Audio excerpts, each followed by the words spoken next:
Item ಯಾವುದೇ ಇರಲಿ try ಮಾಡಿ ಆಚಿ ಚಿಕನ್ ಮಸಾಲಾ. IPL ಪಂದ್ಯಕ್ಕೂ ಮುಂಚೆ RCB ಸೇಲ್ ವಿಚಾರಕ್ಕೆ ಸಂಬಂಧಪಟ್ಟಂತೆ ಹೊಸ RCB ಟೀಮ್ ಮಾಲೀಕರಿಗೆ ಶುಭಾಶಯಗಳನ್ನು ಕೋರಲಾಗ್ತಾ ಇದೆ.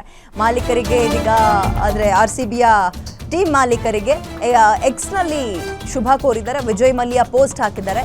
2008ರಲ್ಲಿ 450 ಕೋಟಿ ಕೊಟ್ಟು ಖರೀದಿಯನ್ನು ಮಾಡಿದ್ದೆ. RCB ಫ್ರಾಂಚೈಸಿ ಖರೀದಿಸಿದಾಗ ಎಲ್ಲರೂ ಕಾಮಿಡಿ ಮಾಡಿದರು, ಹಾಸ್ಯ ಮಾಡಿಬಿಟ್ಟಿದ್ರು. ಈಗ 450 ಕೋಟಿಯಿಂದ 16,000 ಕೋಟಿಗೆ ಏರಿಕೆಯಾಗಿದೆ. RCB ಯಾವಾಗಲೂ ನನ್ನ ಇದೀಗ DNA ಭಾಗ ಅಂತ ಬಹಳ ಎಮೋಷ್ನಲ್ ಆಗಿ ಪ್ರತಿಕ್ರಿಯೆಯನ್ನು ಕೊಟ್ಟಿದ್ದಾರೆ.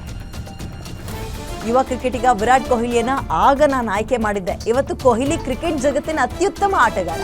ನನಗೆ ಸಪೋರ್ಟ್ ಮಾಡಿದ ಎಲ್ರಿಗೂ ಧನ್ಯವಾದ ಅಂತ ಕೂಡ ವಿಜಯ್ ಮಲ್ಯ ಬಹಳ ಭಾವನಾತ್ಮಕವಾಗಿ ಪೋಸ್ಟನ್ನು ಹಂಚಿಕೊಂಡಿದ್ದಾರೆ RCBಗೆ. RCBಯ ಹುಟ್ಟಿಗೆ ಕಾರಣವೇ ಅವರು. ಹಂಗೆ ನೋಡೋದಾದರೆ 450 ಕೋಟಿಯಿಂದ ಆರಂಭ ಆಗಿದ್ದು ಇವತ್ತು ಎಲ್ಲಿ ತನಕ ಹೋಗಿ ಮುಟ್ಟಿದೆ ನೋಡಿ, 16,000 ಕೋಟಿ, ಎಷ್ಟು ಪಟ್ಟು ಜಾಸ್ತಿ. ಆ್ಯಂಡ್ ವಿರಾಟ್ ಕೊಹ್ಲಿ ಅಂತ ಯಂಗ್ ಆ್ಯಂಡ್ ಎನರ್ಜೆಟಿಕ್ ಲೀಡರ್ನ ಆಯ್ಕೆ ಮಾಡಿದ್ದೆ ನಾನು. ಬಟ್ ಈಗ ಕೊಹ್ಲಿ ಅಂದರೆ ಕ್ರಿಕೆಟ್ ಜಗತ್ತಿನಲ್ಲಿ ಒಂದು ಕ್ರೇಜ್ ಇದೆ. ಎಲ್ರಿಗೂ ಕೂಡ ಶುಭಾಶಯಗಳು ಅಂತ ಹೇಳೋದ್ರ ಮುಖಾಂತರ ನನ್ನ DNA ಭಾಗ ಅದು ಅಂತ ಕೂಡ RCBಯನ್ನು ಹಾಡಿ ಹೋಗಲಿದ್ದಾರೆ.